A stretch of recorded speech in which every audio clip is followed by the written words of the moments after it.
Hey everyone, and welcome to our weekly high school football show. For Azcentral Sports, I'm Catherine Fitzgerald alongside Richard Obert. We're both coming off really exciting games last week. You were at Chaparral Saguaro, that totally lived up to the hype, huge game. I was out at South Point Catholic at Cactus, where Bijan Robinson looked great right before he headed to Michigan the next day to visit there. So lots of exciting stuff, and this week's going to be lots of big games too. Let's start with your game of the week. You're going to be Desert Vista at Highland.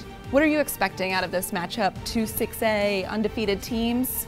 Yeah, you know, this is probably the first chance for either team to really show how legit they are. I mean, they've had some really impressive wins, but one of which was, you know, Highland beating Hamilton, basically a game that ran into 2 days because of the lightning and the rain and everything. They had to make it up the following morning, and it just shows that they're a really good team. Highland's on the rise under Coach Brock Farrell. This is his second year.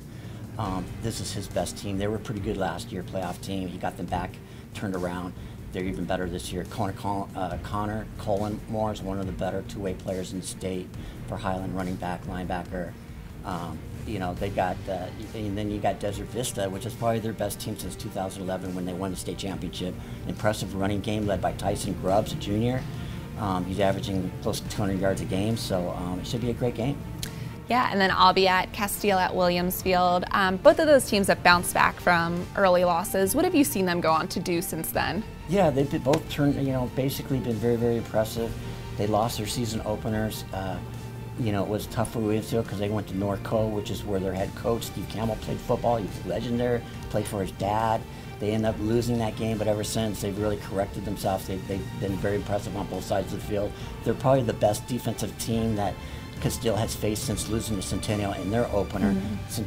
Castile's been beating teams, their last 4 teams, by an average score of like 55-11. So this is going to be really a, you know, a check on Castile to see how good they really are, how strong they really are, if they're legit, if they really kind of gotten it together and they can beat one of the you know, premier teams in 5A. This would be Castile's really probably their best. If they win this game, it would probably be the best game they've had as a school. Yeah, those have been some big margins, so see if they can keep it up this week or what'll happen when they face each other. Elsewhere, Spencer Rattler, he's closing in on some big records. What might we see out of him this week? 321 yards, that's all he needs to become the state's all-time leading passer for yardage. 10,000, he's over 10,000. He's only the second player in 11-man football to surpass 10,000 passing yards. Emmanuel Gant holds the record, state record, and he did that. He's from Tempe High. He did that from 2011 to 2014. Both those guys started as freshmen. Rattler started as a freshman. It's his senior year now. Netflix is following him around for a documentary on top quarterbacks in the country. So, you know, he's going to become, I mean, he's so much better even this year than he was last year. So, I mean, going against Valley Vista, I'm sure he's going to get the record. It could happen within 3 quarters. So, about to soon have a state record, a Netflix show. Life is pretty good for Spencer Rattler. Some other things to watch for this week. We're going to have transfers back playing in the mix now. They've been able to join their teams finally after waiting out for that. And then also just something to note is we've seen some 7-man officiating crews out there, right? You had that this past weekend? They just started doing that this last weekend. This last Friday, there was a 7-man crew at your game, South Point Cactus, and at my game, Chaparral Saguaro. The Chaparral Saguaro game went pretty long, but that might have had to do with 2 quarterbacks just, you know, airing it out. A lot of touchdowns scored. It was 45-37. It was almost a 3.5-hour game. There was a lot of sideline warnings and stuff. So what I've heard so far from the coaches, they don't really like it. I don't think they would endorse it moving forward because it's an experiment at this point with the AIA. They're looking at using 7-man crews for the state playoffs, state championship.